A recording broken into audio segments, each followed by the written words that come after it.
Again, happy Earth Day to everyone. My name is Kieran O'Brien. I'm the Executive Director of the Michigan Recycling Coalition, and welcome to our very different annual conference. As you know, we're doing things a little bit differently this year. We have 4 weeks of educational programming ahead of us. This is our first week. We have 3 more weeks ahead of us, and I hope you'll get a lot out of what we've put together for you. We are planning an in-person event in October if everything goes according to plan. A few announcements before I start to get into the thick of things.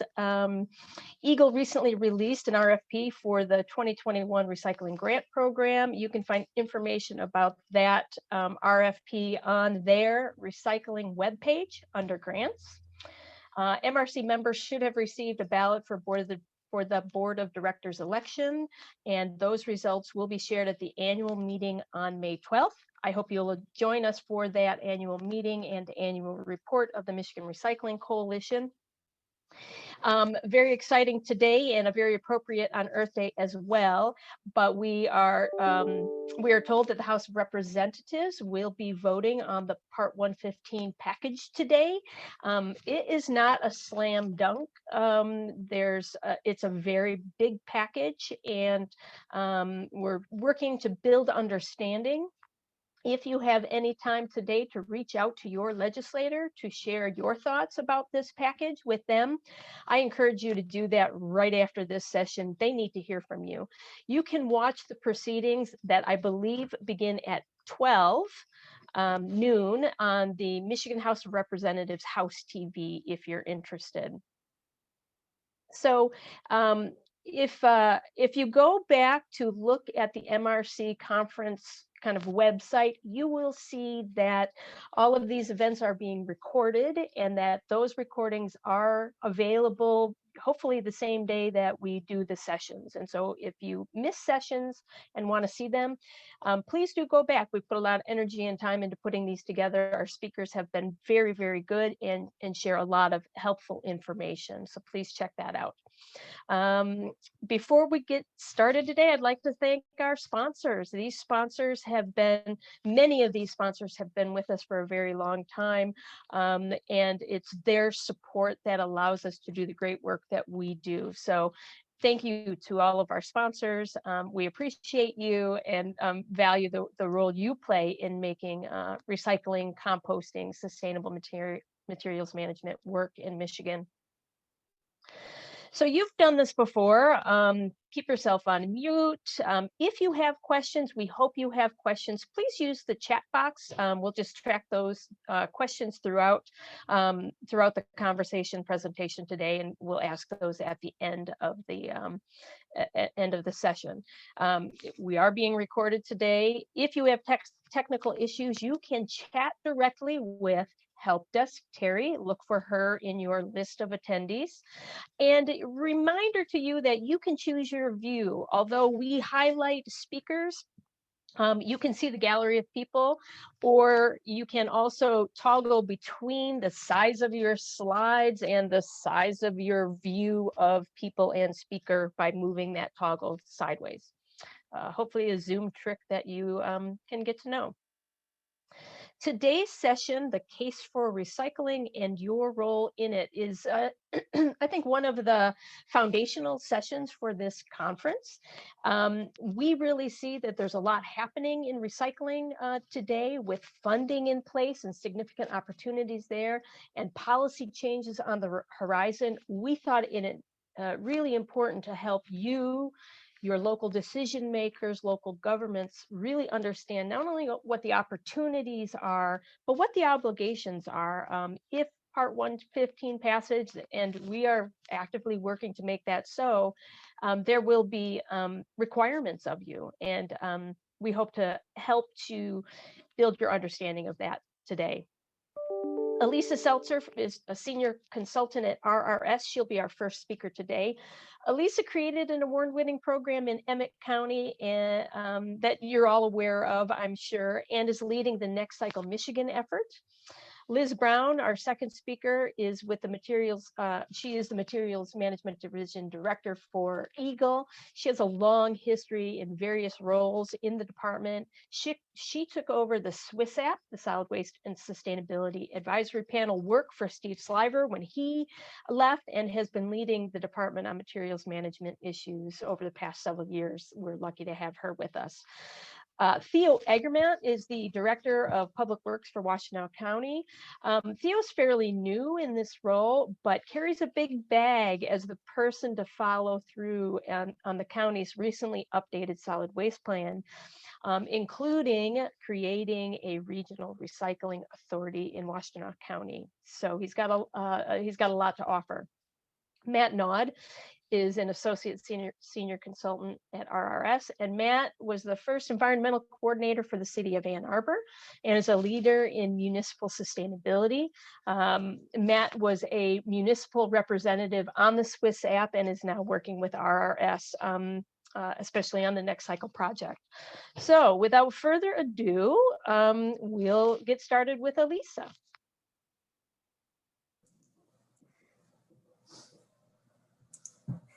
Hi, everyone.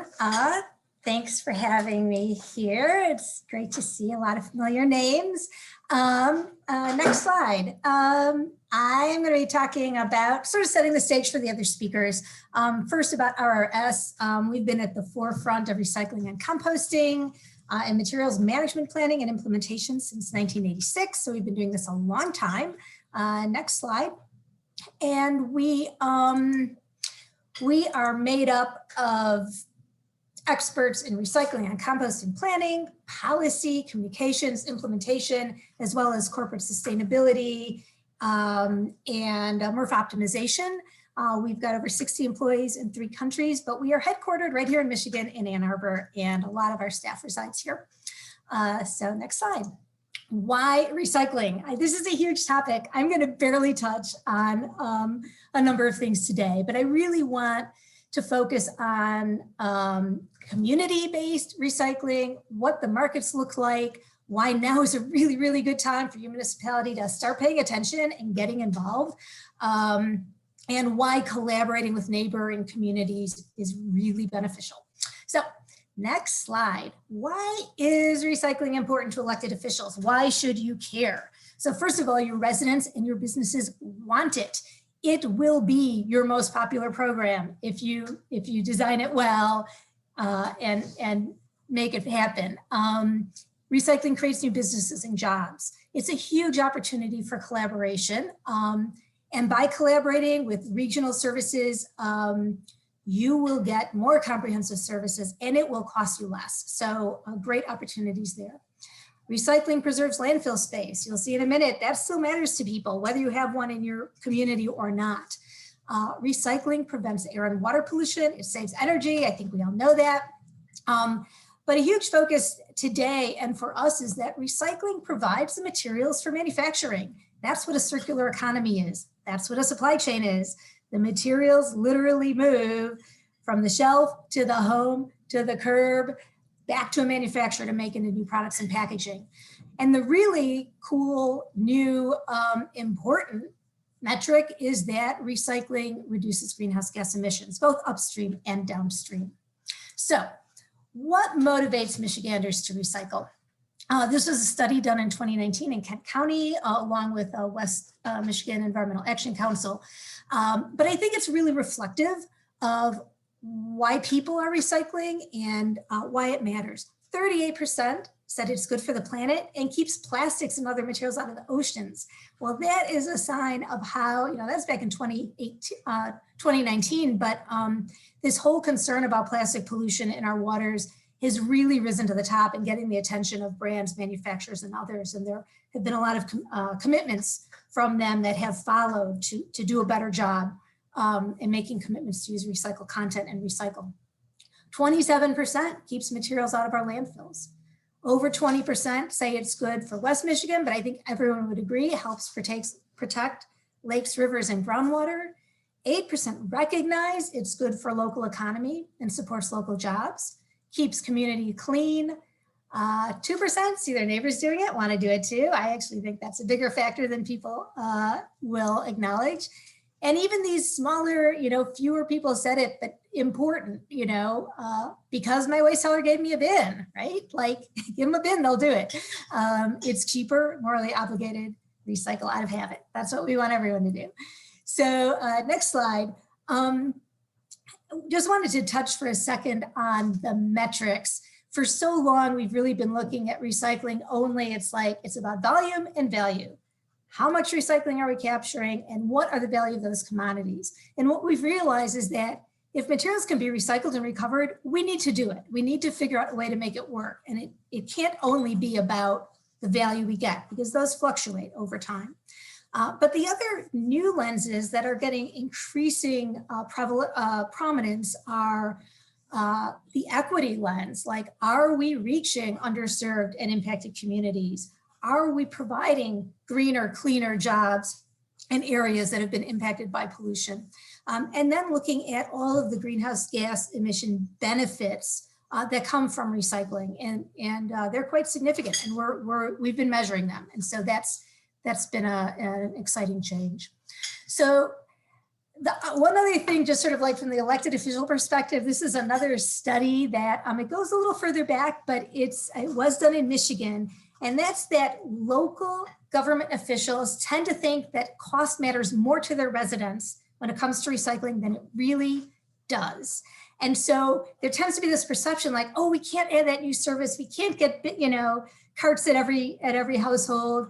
We can't add that comprehensive drop-off site. That's a big investment. Well, yeah, it's a big investment, but guess what? You think it matters by 2.5 times more, local officials, than residents are actually willing to pay.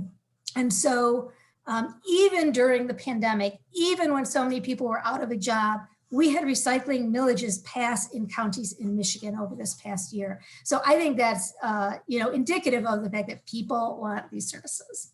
So next slide, let's take a look at what it takes to have a strong circular economy, a strong recycling supply chain.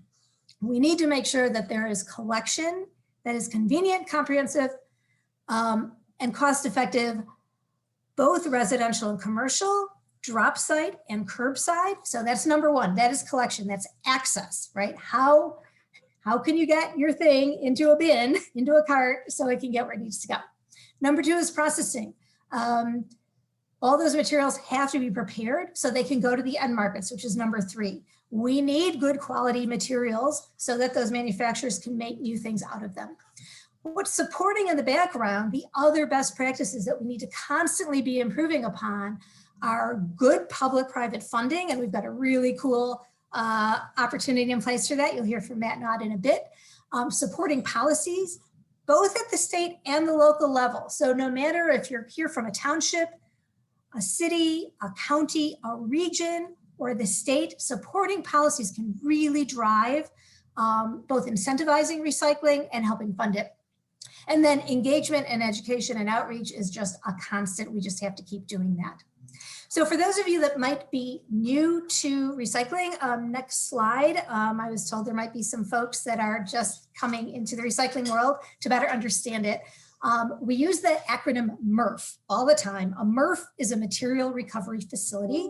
Another word for that would be a recycling processing facility. This is where the mixed recyclables go to be sorted into the various commodities. The picture you see here is sort of an average size MRF. They can be a lot smaller, they can be a lot bigger.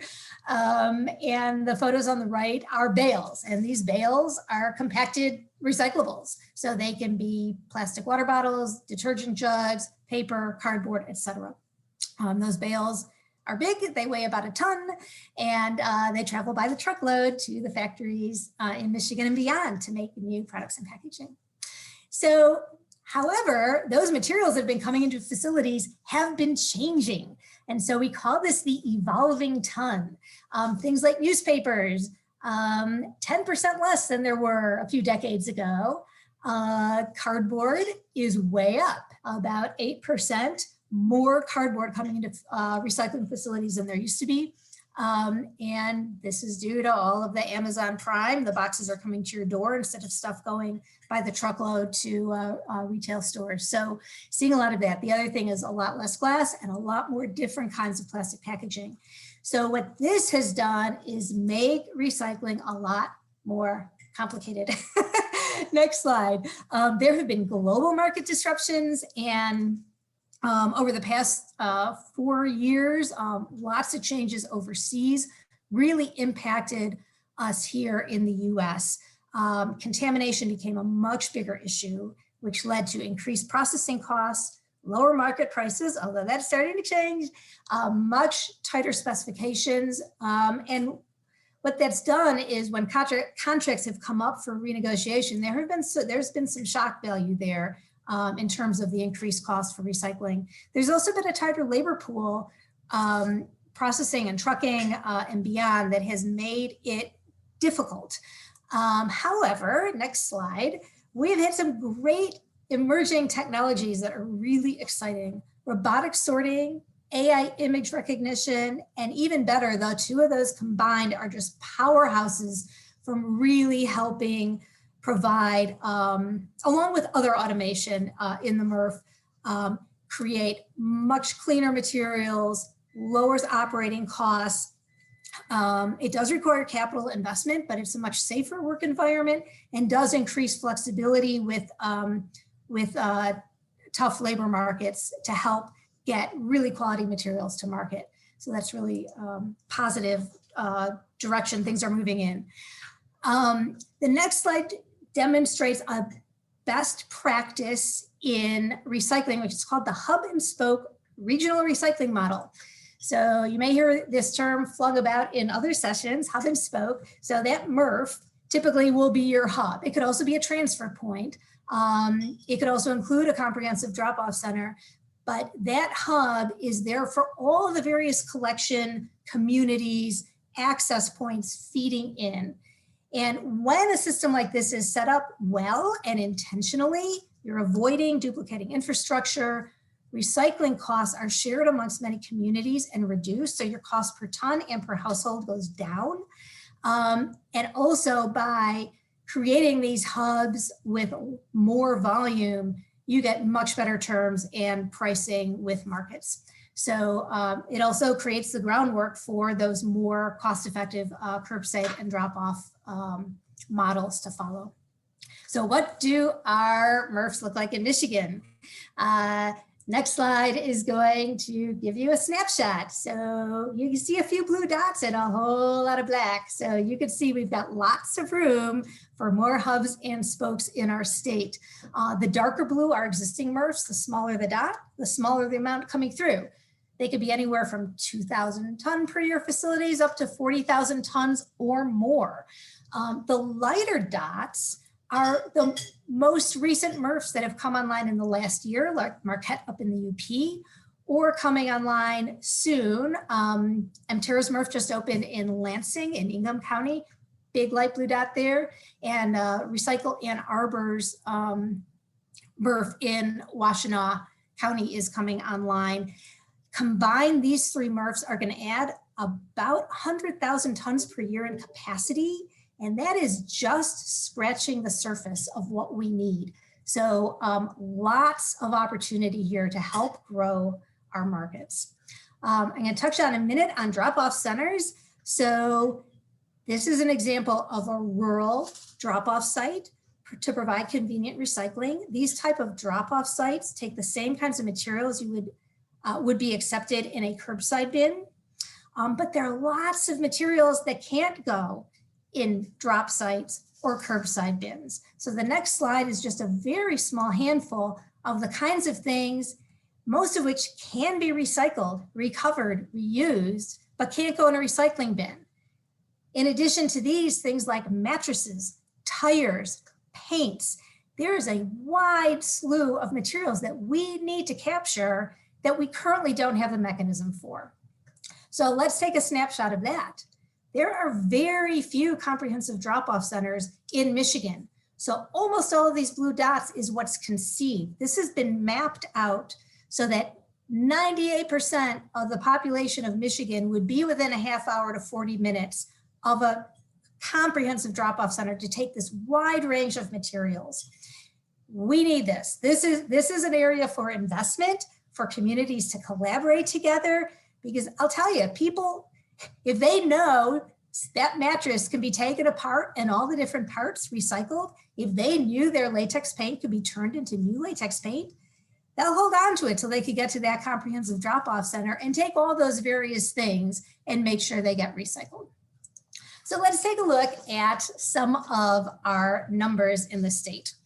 Michigan's 2018 recycling rate was 18.1%. We are calculating the numbers now. We will have 2020 numbers pretty soon. 62% of what's recycled is the kind of material that's collected at the curb or at a drop site bin. 20% of total recycled is composted organics, mostly yard waste. 8% comes from our bottle bill from the container deposit program. Only 10% right now, should be more, are all those other bulky and harder to recycle materials. So what does our solid waste look like? What are we not capturing? Let's go to the next slide. More than half of our solid waste is coming from commercial, institutional, and multifamily.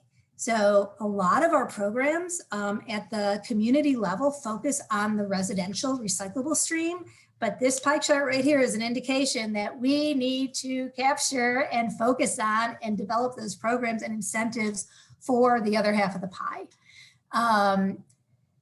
Next slide, let's look at what that solid waste is composed of. What are we missing? Of the 8.8 million tons that went into the landfill in 2018, 84% of it could have been recovered.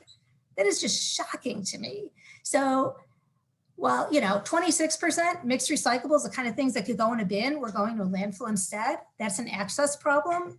38% of it, organics and compostables. So there should be no organics going into landfills. That is the wrong place for them to be. So we cannot make significant progress without addressing organics in a big way. So let's look at what the organics pie looks like. What compostables are going into the landfill? Most of it, well, not most of it, significant portion is food waste. 46% of disposed organics is food waste. 28% is wood waste. Now, what's really interesting about this is that only 9% yard waste. Why is that? Well, that is because we have got a statewide policy. So if we look at the next slide, in Michigan, we have 150 compost facilities. Now remember, we only have 17 MRFs. We have no policy driving MRFs. But when Michigan enacted a yard waste ban, it paved the way for a booming compost supply chain. So we have all these businesses, all these communities, but they're all taking yard waste. Only 8 except food waste. Food waste isn't banned from landfills. So we have a lot of work to do there when you saw that 46% of the organics going to landfill is food waste. So huge area for attention.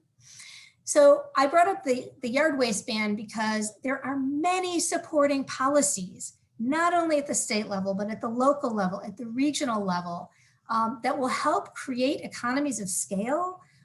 You can institute incentivizing policies like pay as you throw, leverage funding. We do whole workshops on all policies, but just suffice it to say, know that there are best practices in how to capture, fund, leverage, and implement strong recycling in organics programs. So want to spend a minute or two on markets. Markets matter. I'm going to give you just a really quick snapshot. Going to the next slide.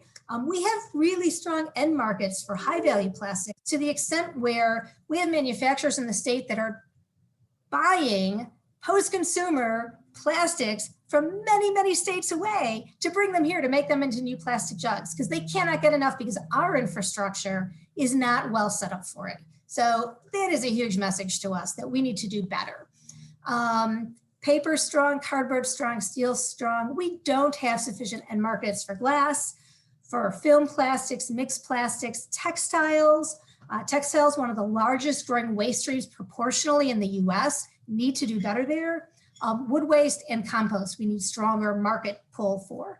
So in terms of the value of the market basket of pricing,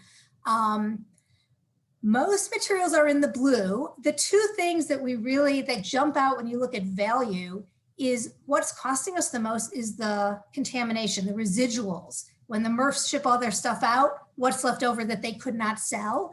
And we can solve that with better education and engagement.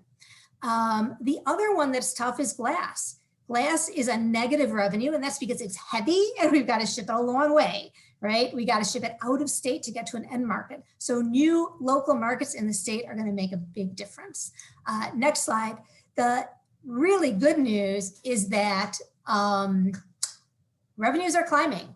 The commodity revenue for typical curbside, you can see how it dropped in those years of Green Fence and National Sword, but they are rising again, and they're getting back in a territory where it's starting to help make the case from that economic viewpoint.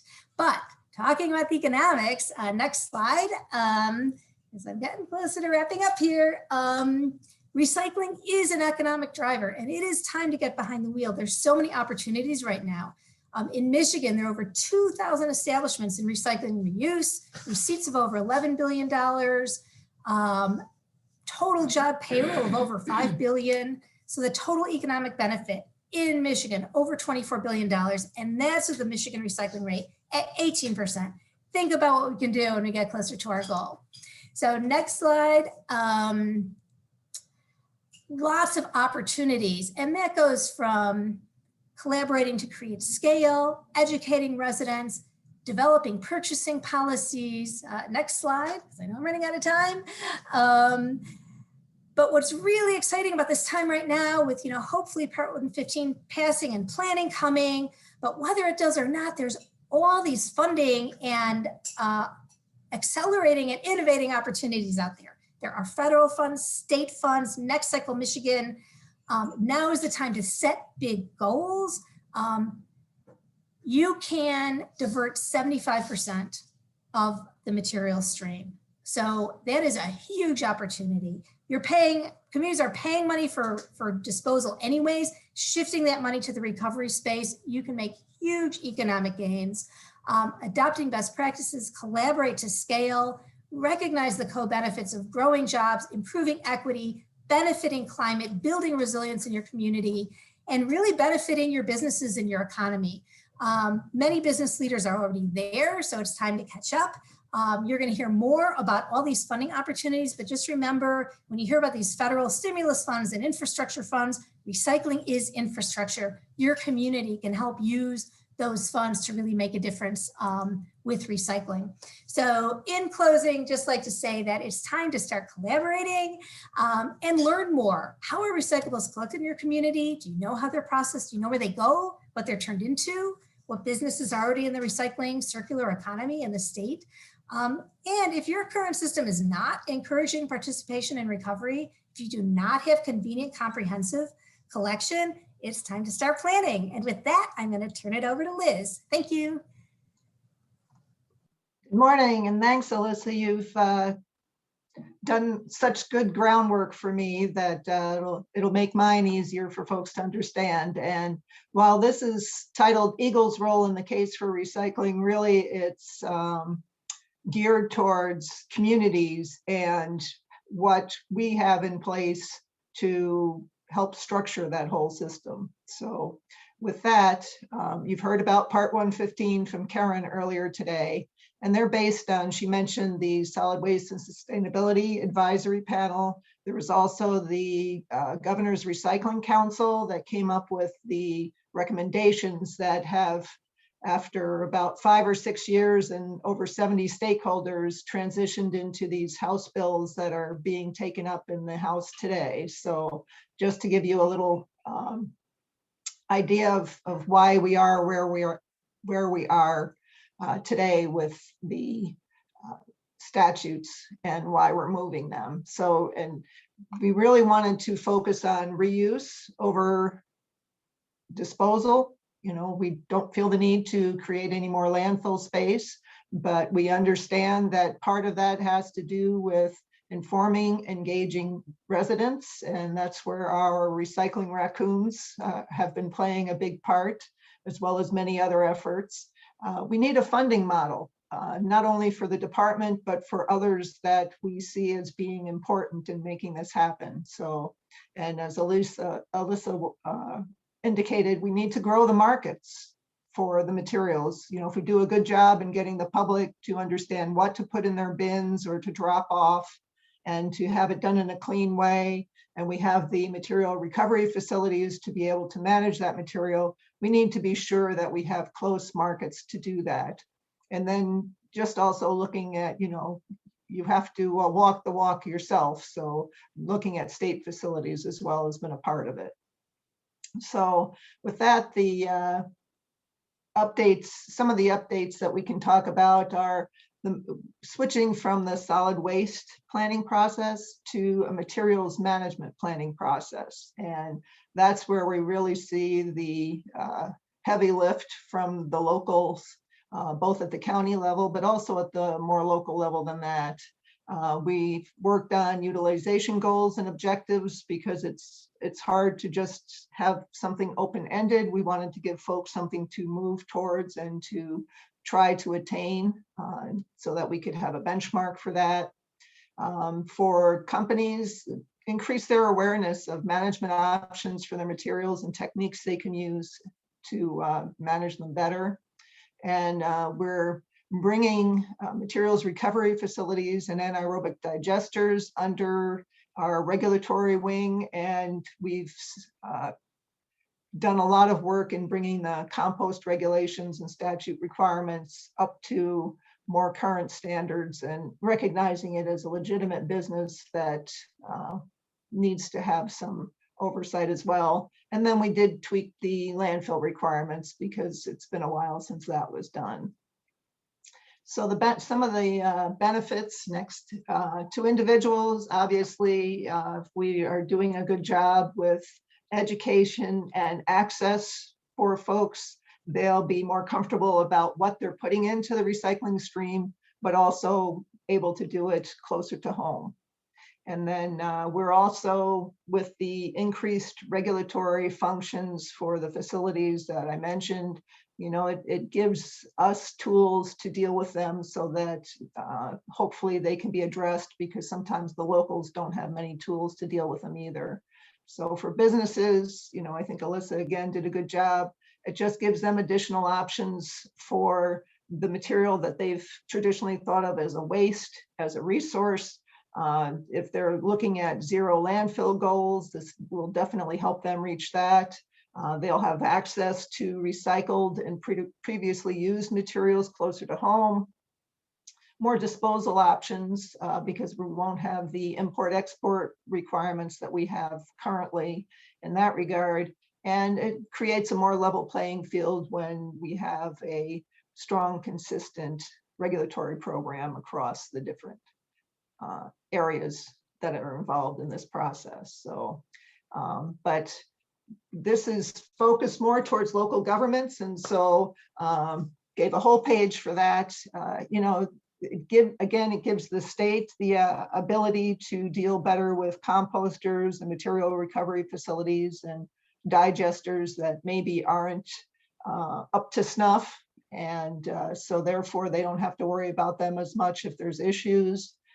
It's reducing what the counties have to worry about in terms of siting and ensuring disposal capacity and siting new landfills. It also gives more tools to establish recycling collection systems in coordination with the private sector, and the valuable materials will continue to stay hopefully close to home rather than having to be checked out, and more jobs locally, as you know, Alyssa again mentioned, that help the economy at a local level. So I wanted to just real quick go through some definitions that are in the 115 bills.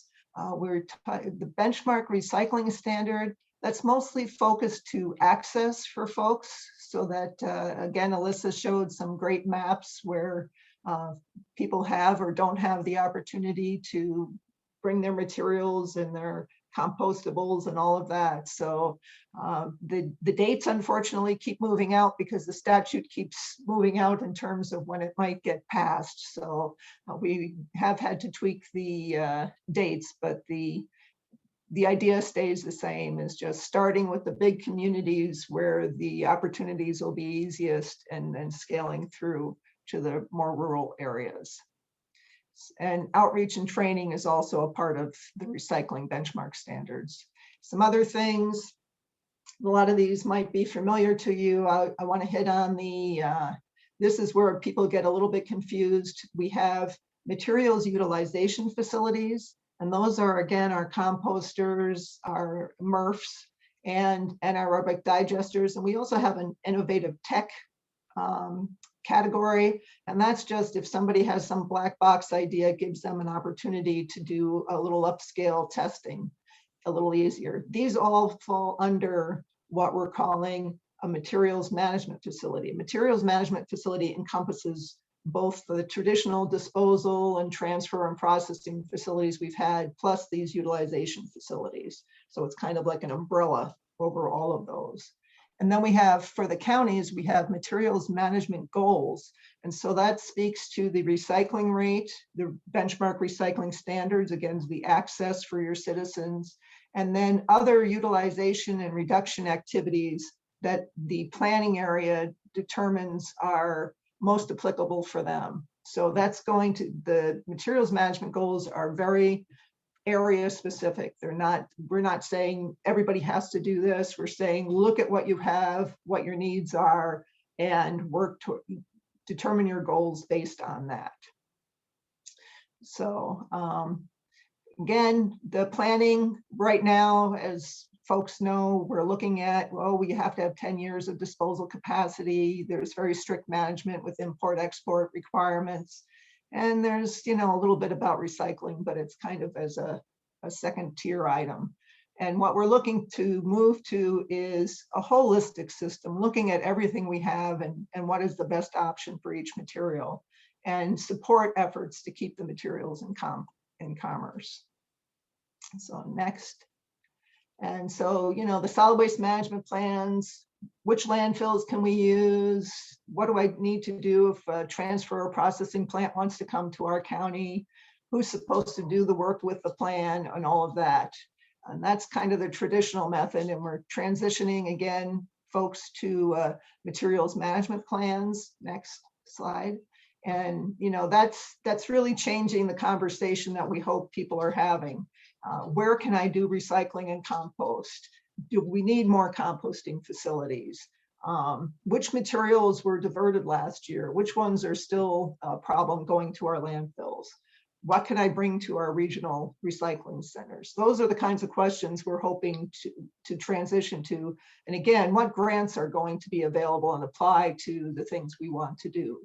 So that's, and so, as an overview, we again want to have folks identify the materials management facilities and the capacity that they have, focusing on utilization, regional planning. Alyssa talked about this a few times. That is really important to us, to the point where we've actually incentivized it in the statutes, the bills that are going forward. Providing more local control for siting of new facilities, so that it's not all of the department figuring it out, but again, by using the plans and the data that's developed through the plans, we feel the locals will have the best opportunity to do that. There are non-competitive grants for the planning work that needs to be done, and you don't have to worry about keeping those very involved import-export authorization charts anymore. So hopefully that's good. And again, it's the basic planning process you go through for everything. You have your objectives, the tasks that you need to do, what resources, and all of that. And it's to give you an example of what kinds of things we're looking for in the plan in terms of an individual material management goal for your planning area. If you go to the next slide, we have an example of, so you're looking at your planning area and you're saying, you know, our schools are doing a really bad job at doing any kind of recycling. This is just an example. I don't want to see 83 of these come in through the new plans, but it's just to give you an idea of what's going on. So you say, okay, school recycling is not where it needs to be. So we have to, you know, educate the schools about why it's important that they increase their recycling, determine where you are now and where you want to be, and then design the program for the school. So that's what you set out to do. And so for providing information to the department, if you go to the next slide, you'll see that to increase awareness, so you meet with the school's administrators, you hold school assemblies to get the students really excited. Again, you survey the materials, and then you survey progress over time. And then maybe what you do is create a green team within each school, you know, students and teachers that are excited about it, determine what types of materials are the ones you want to focus on, and do education in that regard. So that's just an example of what we would be looking for to support a goal that you have. So then for the planning process, you know, how does that happen? So you have the either the county or whoever the county assigns to oversee the plan, they file a notice of intent. Once we get a notice of intent, again, this is all based on the current bills going through the legislature. Once we get a notice of intent, that allows us to release grant funding to the county or the counties under the planning area. There's 36 months to complete the approval process, and there's mechanisms and timeframes identified. What's important to note is there is somewhat of a sliding scale for some of the steps where it says, well, it should be done in this amount of time, but you can take a little longer. Well, if you take a little longer, that 36 months doesn't move out. You're still within that 36 months. So you really need to watch your timing. But once the folks create the draft plan based on the input that they've gotten from the planning committee reviews it. If they're happy with it, it goes back to the County Board of Commissioners, and it needs 67% of municipal approval. That's 67% of the folks who actually responded to the request for input. That's not 67% of the municipalities within the planning area. And then it comes to Eagle for review. So that's kind of the basic process. Don't get real excited about this screen. In fact, it's a little bit out of date and it still says DEQ. So it's just to give you an idea of the flow that will go through. And we're planning a lot of education and outreach and working with the Association of Counties and Municipal League and folks like that to go through it. So, but just to show you that there is some guidance already available to you. And again, we are, no, that's fine, Karen, next. We are encouraging the multi-county plans, but if you do a multi-county plan, there still needs to be some sort of, either you form an authority to do that, or you enter into some kind of other agreement, just so that everyone understands who's doing what, who's responsible for what. And then you also still have to include a process for siting facilities within that planning area, not necessarily by county. And then there has been some tweaks to the committee membership for a materials management plan. I won't go through them all. We do have, if you do have a multi-county plan, you can have the basic ones that are identified, plus one elected county or municipal official and a business that generates managed materials within the planning area added, so that it does recognize that there's a larger area underway. There's also a planning committee light, if you will, that's been identified, because we do understand in some of the more rural areas, it might be tough to find folks for all of these categories. So that has been taken into account as well. And so you might be saying, I don't want to mess with this. you don't want to go there. You want to find someone within your county or your planning area that's willing to take on the responsibility, because if a county does not have a plan that or a planning committee that they can identify or indicate that they're not interested in writing the plan, then Eagle prepares the plan. And then bills identify some factors that will automatically be in those Eagle prepared plans. And that's basically that anybody that meets local zoning will be automatically consistent with the plan, that there won't be any additional solid waste disposal capacity within the planning area. And then all haulers will be required to provide the access that was identified in the benchmark recycling standard. So those can be potential hard things to deal with, but once the plan is written, it falls back to the county to actually implement the plan. So you're stuck with the plan that we write. We don't want them to write them. We feel that the local folks are the best people to do that. So that's why it's a little onerous. So then, okay, we're talking about all of this. What's the deal with funding? You heard a little bit again from Alyssa. You'll hear more about one funding source from Matt later on. There are planning grants. Those are non-competitive. Those are just, like I said, when we get a notice of intent, that kicks off these planning grants. It's $60,000 per county. If you do a multi-county plan, each county in that multi-county plan gets an additional $10,000. And for the first 3 years, it's an additional 50 cents per resident, up to 600,000 residents. And that's because we realize in the early years, when you're starting to create a plan, it's going to take a little more effort. You might need a little more resources to do that. But then once the plan is written and you start working it, that you won't need to have as much funding to do that. If there's funding left over any year from the planning grants, that funding can be used within the planning area towards anything that will move your plan forward. So if you say, hey, we need a new drop-off area, you can use additional funding to help pay for establishment of that. So just to keep in mind, there's also recycling grants that Karen mentioned, both for infrastructure, access, and participation, and then market development grants to help, again, the folks to find, excuse me, resources for the materials that they do generate. So hopefully those of you from the counties have seen our outreach relative to our county run measurement program. And it's part of what we're calling our Mega Data project.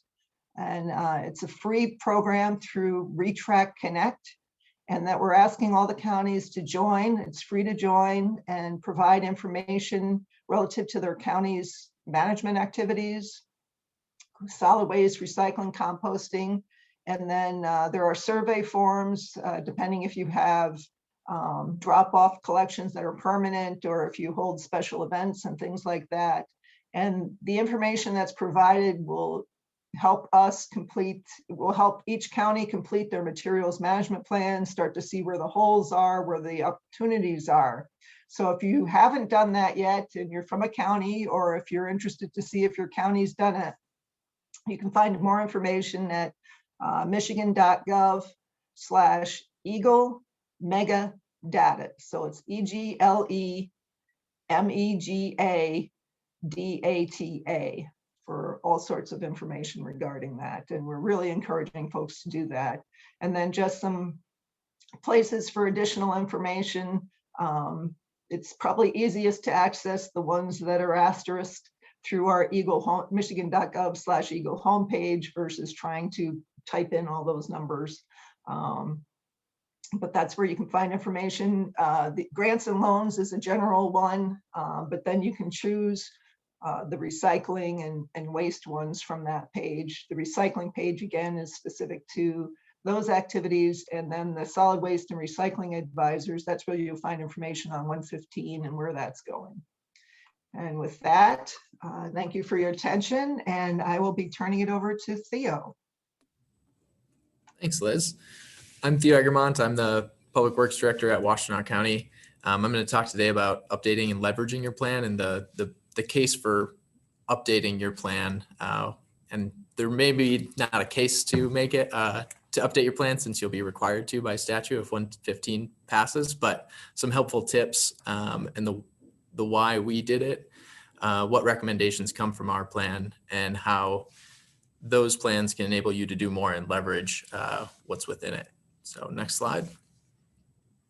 So why Washtenaw County planned, and I'll include the full disclosure that I was new and I really helped just get this over the finish line. So this is my understanding of the background of it. So our landfill sought an expansion, so that opened up our solid waste plan. We decided to update the whole plan since it hadn't been updated for over 10 years. I think it was actually closer to 20. And we were able to negotiate an agreement with the landfill to finance our update. And then we were able to contract with RRS for support. So we had the pieces in line to update our plan accordingly. And then just to note that future planning is expected, as has been mentioned a few times. The time frame is relatively short. It took us about 5 years to update our plan last time, and the clock is around 3 years this time around, but Eagle is going to be providing more resources. If you're looking to be proactive, I'm going to work with Christina Miller at Eagle, try to provide some of those resources. So if you're interested in joining some kind of group to look over draft ordinances and things that can help make that process more efficient and make it a little bit easier, send me an email at eggermont@washtenaw.org, and we can provide some of those materials for everyone for counties to use. So next slide. So some of the key recommendations from our plan that we were able to leverage. The first is we formed a standing planning committee. We called it the Plan Implementation Action Committee. There hadn't been a mechanism for accountability in the past, and this really enabled us to keep a focus on the plan, as it can be easy to have it be that book on a shelf that you reference once in a while when you're looking up data. So this keeps it front and center. Another thing that came about during the solid waste planning process was we realized in some stakeholder engagement that we had municipalities that had overlapping goals. And so one thing that came from that was we could address these on a regional basis much better. So one of the things that came out of the process was to form a management authority for those interested stakeholders. And then indirectly to create a sponsorship program to leverage external funds. And I'll talk about those all individually. So next slide. So the Plan Implementation Advisory Committee, this is a group of about 10 members. We meet once a month for an hour and a half. And I see this really as the workhorse for the county. It really enables us to leverage outside expertise, people, knowledge, and networks. I get to hear an update from my MRFs once a month, as well as from our landfill. We've got consultants, municipalities, really engaged citizens who've done a lot in the solid waste industry over the past in their careers. So very helpful to have a group that we can get together once a month. They're our review committee for the sponsorships that I'll talk about. So they provide recommendations about what could be both as a marketing wing, but also once we do receive applications to vet those and provide recommendations on if we should spend funds in a certain way. Additionally, we have an education and outreach committee. So there's a subcommittee that we have. Education and outreach was definitely one of the highest priorities. So we have an ongoing meeting, again, more networking, reaching out to schools and other folks as well when particular topics are of focus. Probably the biggest thing that we've undertaken is a program evaluation effort. And so we're looking at what are the programs that we operate in the county? How is that achieving our solid waste plan? What are the gaps? And then how can we prioritize what we're doing and how we can do those things better? So that's taken us roughly about 6 months. I think it'll take us another 2 or 3 before we end up having a full report that we can implement those changes. A lot of good discussions coming out of that. So we conducted a SWOT analysis as our primary mechanism or method for evaluating those programs. And then just a note, the 115 rewrites under 4461 will require a standing committee, although we will probably keep this committee because it has been helpful, and it's a little bit different focus where I see this group meeting once a month continually, whereas the requirement under the 115, I think, is the minimum requirement is once a quarter, and it's a little bit different makeup. We have more citizen engagement, and that's been really helpful. I'd like to keep those members on. So we had a metrics committee when we first started, but with the mega data project, we put that on hold, looking to gather the information from the mega data project. And then we anticipate a funding committee in the future. So a lot of specific focuses that come out of this group. So as I said, this really helps us to leverage expertise, networks, and knowledge within our community. Next slide. WARMA, this is the Solid Waste Authority that we've determined was a good suggestion that came out of the planning process.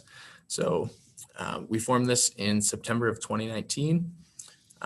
7 municipalities in our area decided to join with about 150,000 residents. Ann Arbor is looking to join, and we're going through that process now. So that'll grow our authority by almost double, but not quite. And how we were able to leverage this authority, they're very new, is by banding together, we were able to apply for increased funds.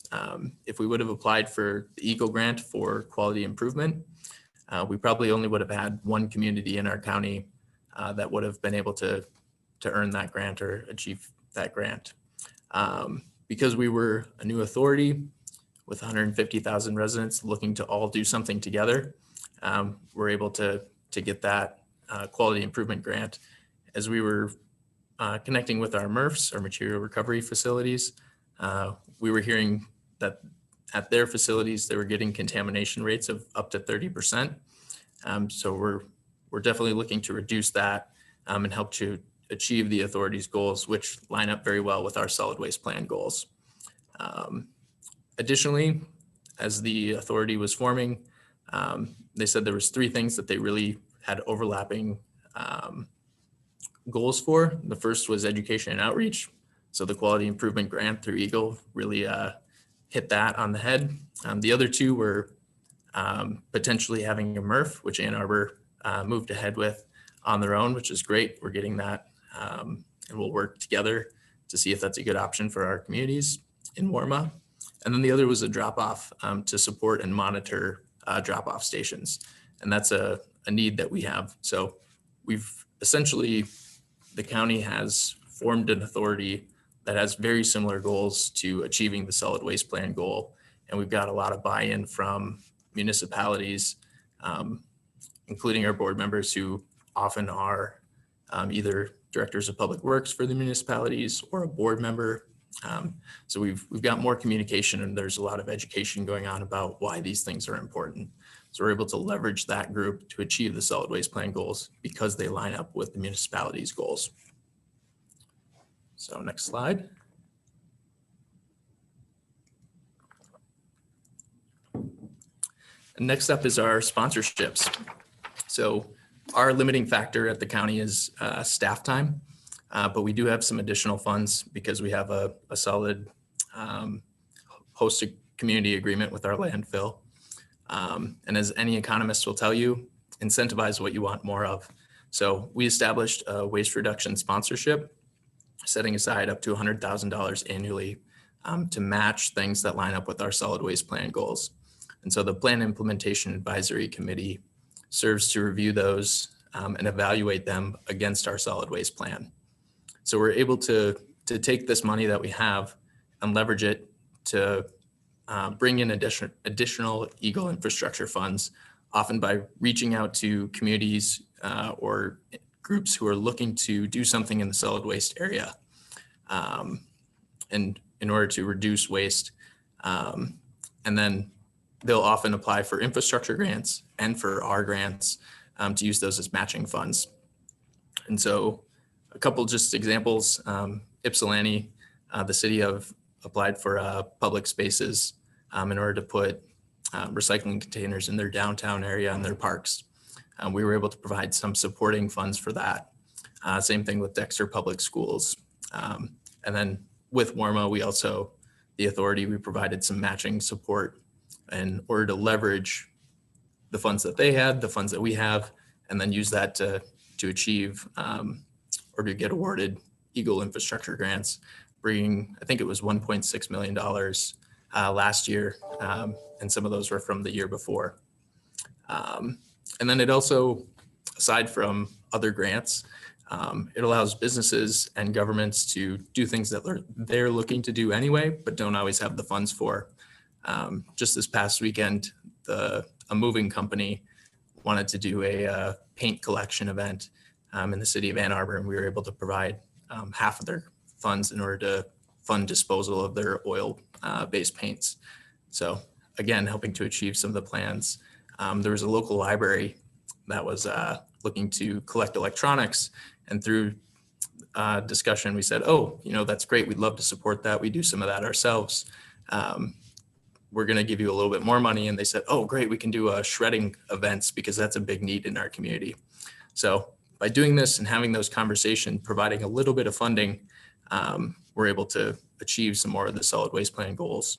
And I'll note that a lot of the requests that we've had have been for less than $4,000. So it doesn't need to be a big push. Just a small amount of money and some outreach can end up doing quite a bit.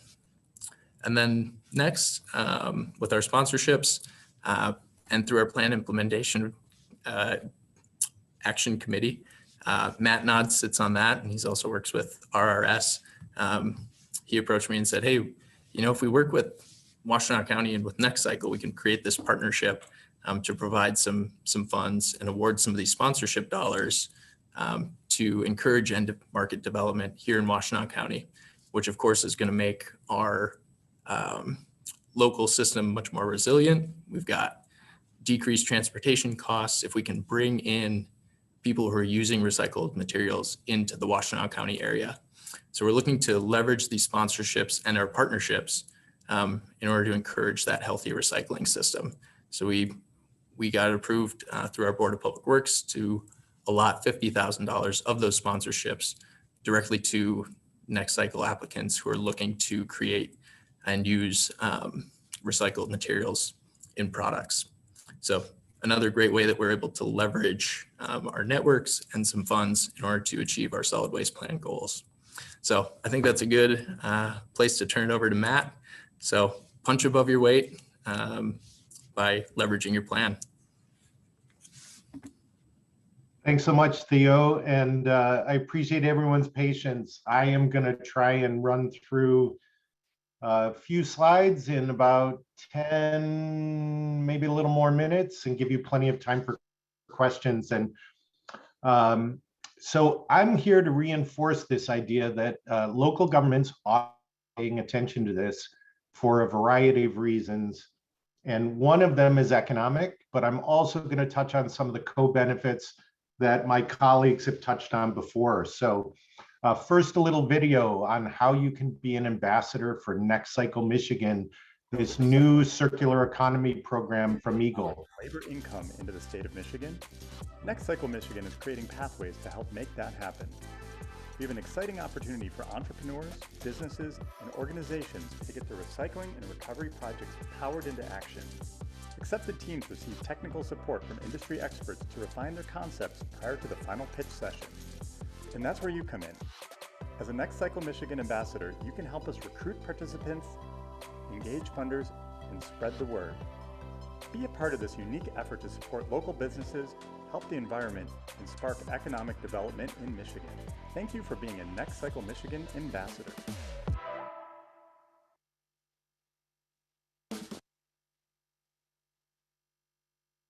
Thanks, Karen. Next slide. So next cycle, again, as I said, this is an Eagle initiative. They put out a RFP, RRS was successful with Centropolis Accelerator and Karen's group, Michigan Recycling Coalition. This is a 3-year project with a couple of years of extensions if we do this right. Next slide.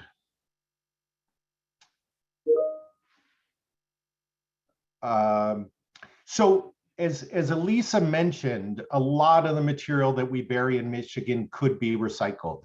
And that number is 6.8 million tons of material, again, that could be put to a higher and better use. We've done an economic analysis for the state that shows that if we could keep 2.7 million tons of that material out of landfills and put it to its higher and better uses, the state would reach a 45% diversion rate. So we'd go from that 18% that Elisa mentioned and get to 45%.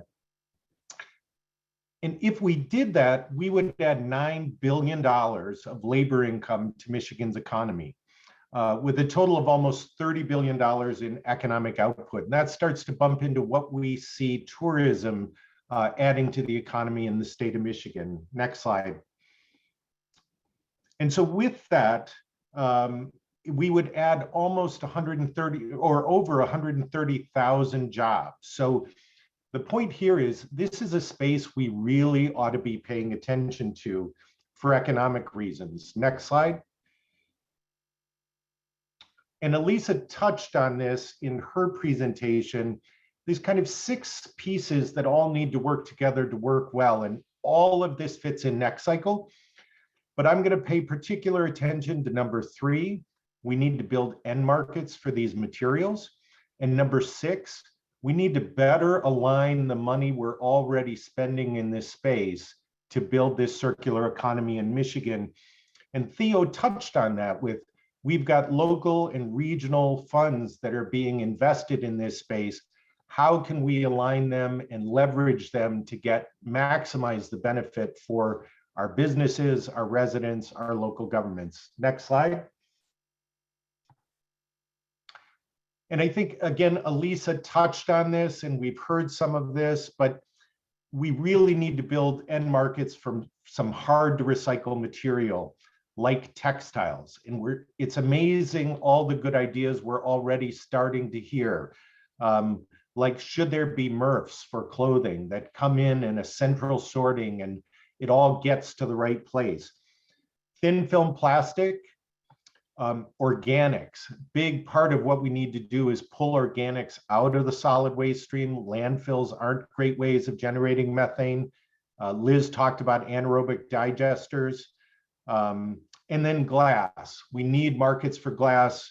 One example is there's a company in Philly that takes glass, foams it, and uses it as a building substrate. And they want to locate in Michigan. So we've already had conversations with Kent County, Ann Arbor, Detroit Economic Growth Corporation, with the recyclers and their economic development people, because they recognize these are new jobs and new opportunities in Michigan. Next slide. So as I mentioned, the economic opportunities are huge, but, and there was a question in the chat about how do you measure GHG emissions? And this is using the EPA WARM model. And if we were to take that 2.7 million tons of material, keep it out of Michigan's landfills, we'd be 7 million metric tons to the good on carbon. And to put that in context, the city of Ann Arbor and the city of Grand Rapids both have a carbon footprint of around 2 million metric tons. So doing this work on recycling in Michigan is equivalent to about 3.5 times a good-sized Michigan city's full citywide carbon footprint. So again, worth paying attention to for climate reasons. And next slide. We think there's huge economic and equity benefits that with the new jobs we're going to be building, with the investment in these communities and community wealth building, how do we do this work in cities that really need these jobs? You know, Detroit, Flint, Benton Harbor, but also spread it across Michigan. Lots of rural communities that could use new jobs, new companies support in this space. And so again, we think this is an important lens that we're going to try and do this work with. And Eagle is very supportive of all of these benefits that we're looking for. Next slide. Also think there's energy benefits that with new MRFs come opportunities for renewable energy, more efficient equipment, EV charging. I think electric garbage trucks are not too far away, and how do we kind of create the support structure for things like that across all of the different statewide support efforts. Next slide.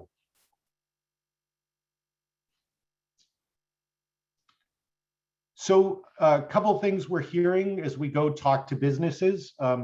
Brewers, hops comes in Mylar bags, and they're all looking for a better way to recycle them. So we're hearing some of the pain points and problems that they want solved through something like NextCycle.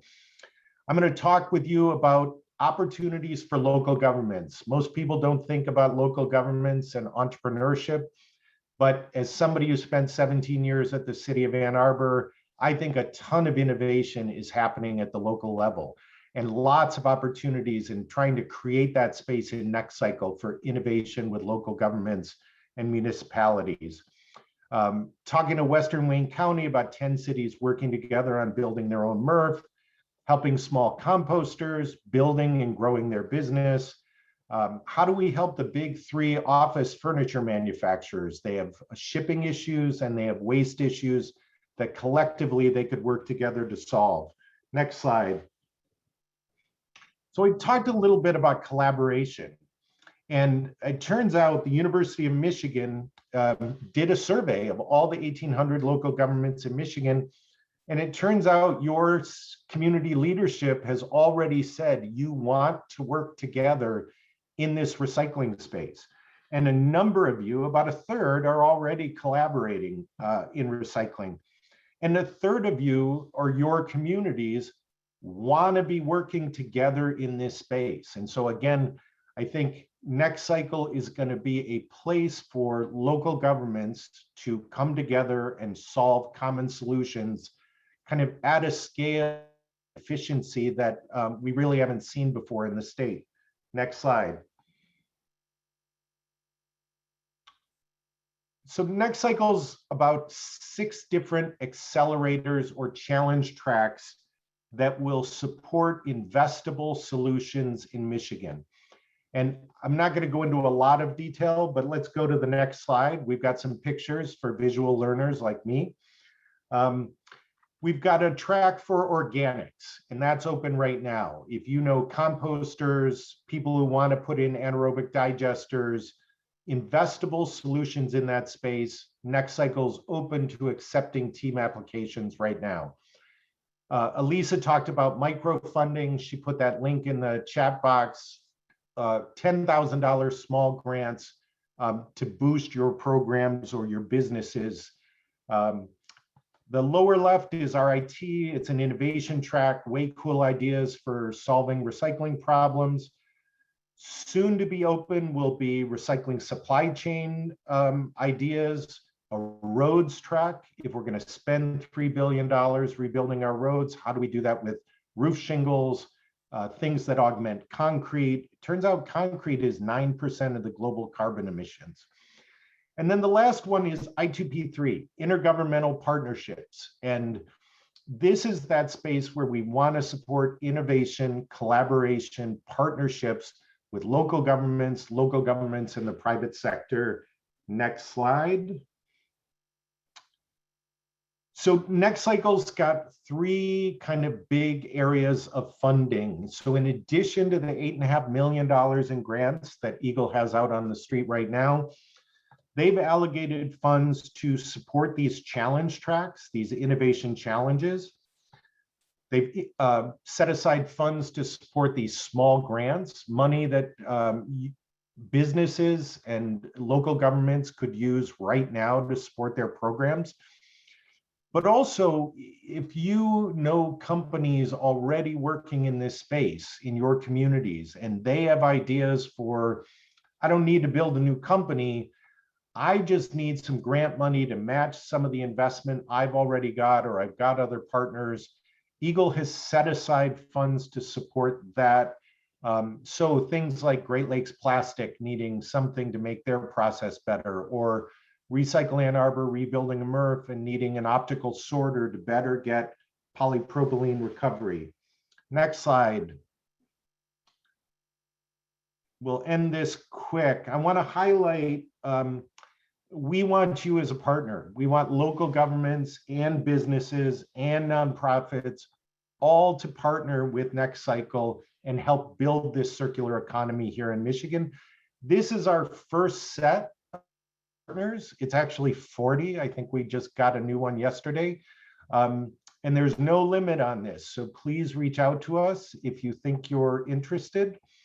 And some of these folks are partners and some of these folks are sponsors. So we're also looking for companies like Ice Mountain has written a check to create incentives in our award pool so that teams that come through Next Cycle have economic incentives at the end for these champions. Theo just talked local government and regional award prizes that if you invest in the circular economy in Washtenaw County, you're eligible for grant money in that space. Next slide. We also want to tell your stories. So there's a lot of good work, great work going on in Michigan in this kind of economic development, circular economy space. If you're looking for good ideas or if you think you've got good stories for us to tell, please reach out to us. Next slide.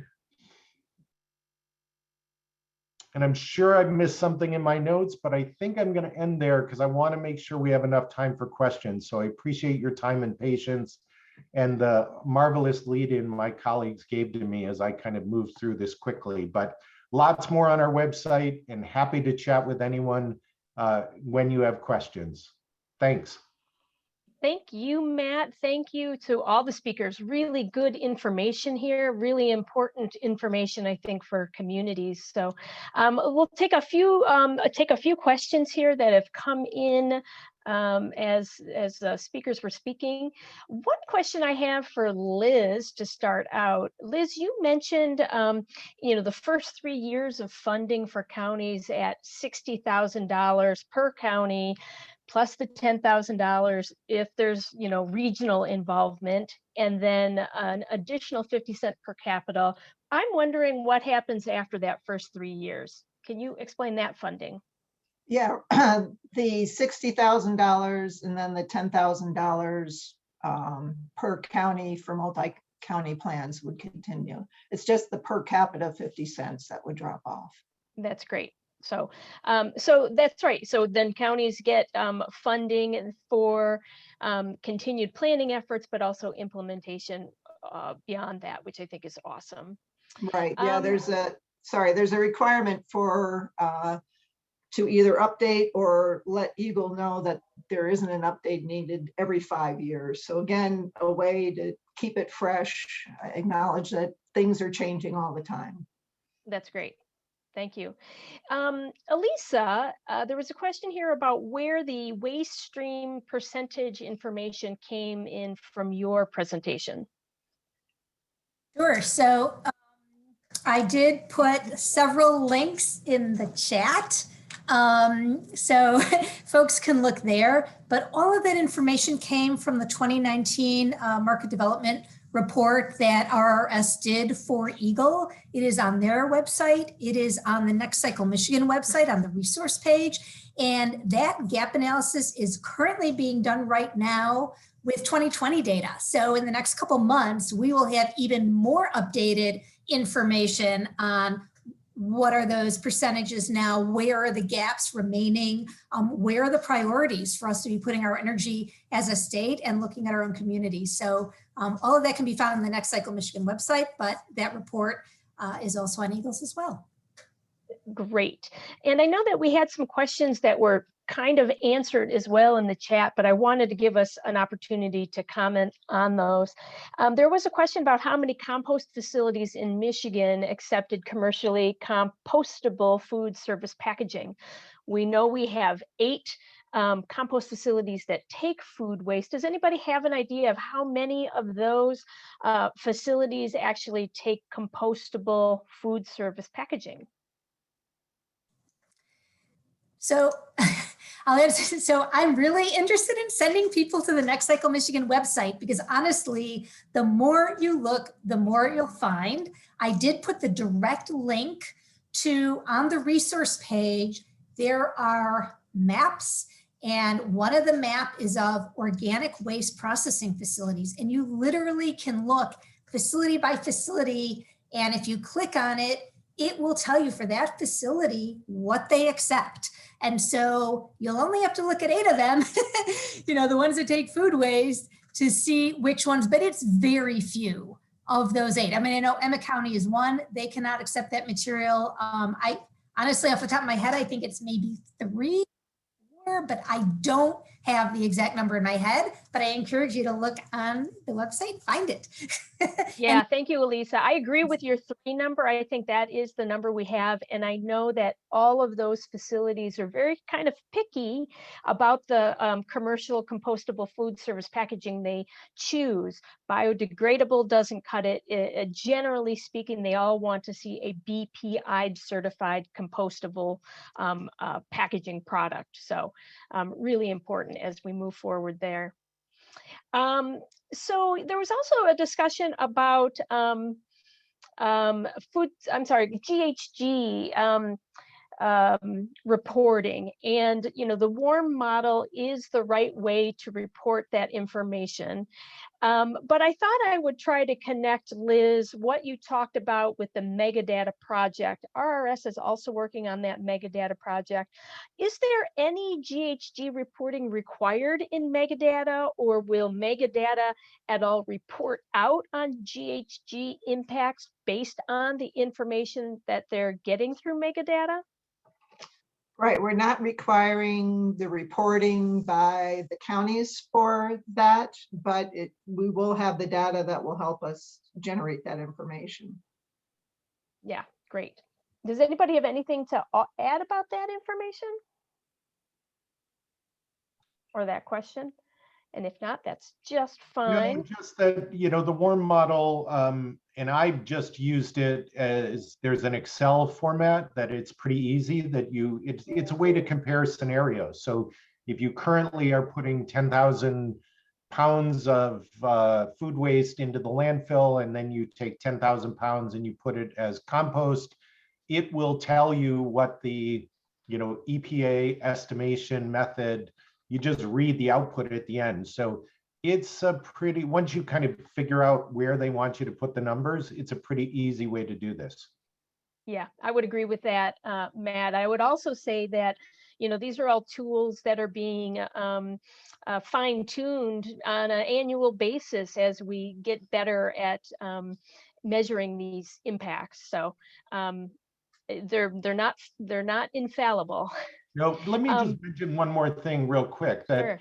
When you look at local government emissions around solid waste looks small. It might be 2, 3, 5% of a community's emissions, but it doesn't look at consumption and all the upstream carbon and energy that goes into that. And cities like Portland have started to look at this, and often the carbon footprint, when you look at consumption, is twice the community footprint. So this solid waste and managing material appropriately has actually got a huge carbon benefit.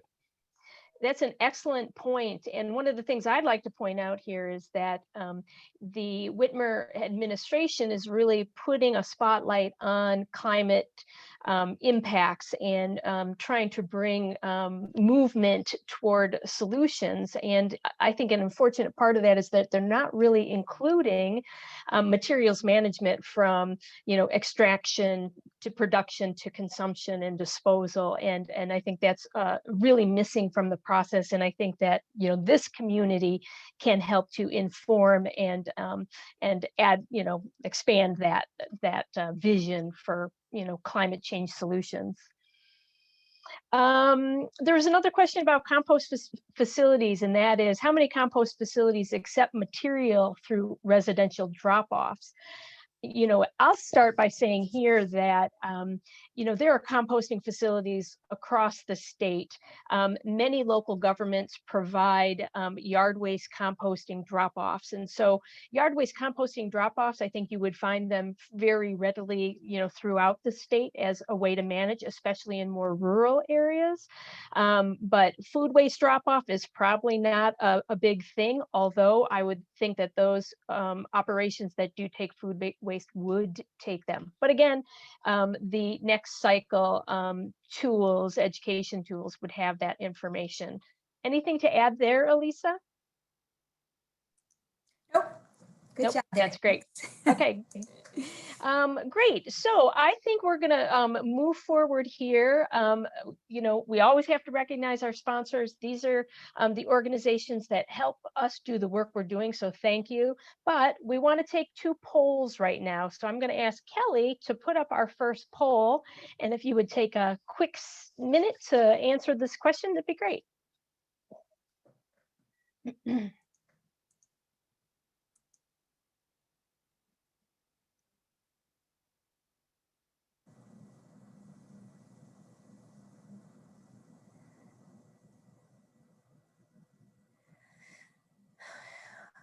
All right, that's excellent. And Kelly, can you put up the second poll? And I believe this is a multiple choice and you can choose multiple answers.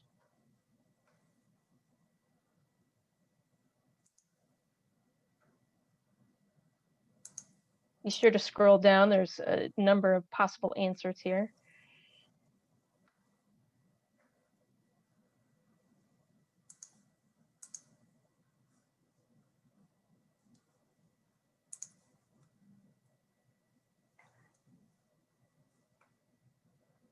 Excellent. These polls will really help us to fine tune kind of the professional educational opportunities that we offer. We really chose to offer educational opportunities through this virtual program that are general in nature and spoke to a wide variety of people. So thanks for, you know, you can end the polling here. Kelly, thank you. I will say that we've got, you know, 3 more weeks of programming. Next week, we'll have a little more deeper dive on Next Cycle and what's coming through Next Cycle. So if you're in tune with Next Cycle and you want to learn about more, or really the nuts and bolts about getting involved, meeting other people and potential partners, that's a good session to attend. Getting cost-effective recycling services for your business, increasing recycling quality in Michigan. All 3, again, good sessions for next week. Again, these recordings will be available on the conference websites. This is really good information to share with colleagues and local decision makers. So please feel free to send these links around. The more that we can bring our colleagues and our decision makers along with us, the easier it will be to do the work that we need to do. Happy Earth Day to all of you. Thank you for the work that you're doing. Thank you for your membership into the Michigan Recycling Coalition, your support, and keep on doing what you're doing. Have a good day.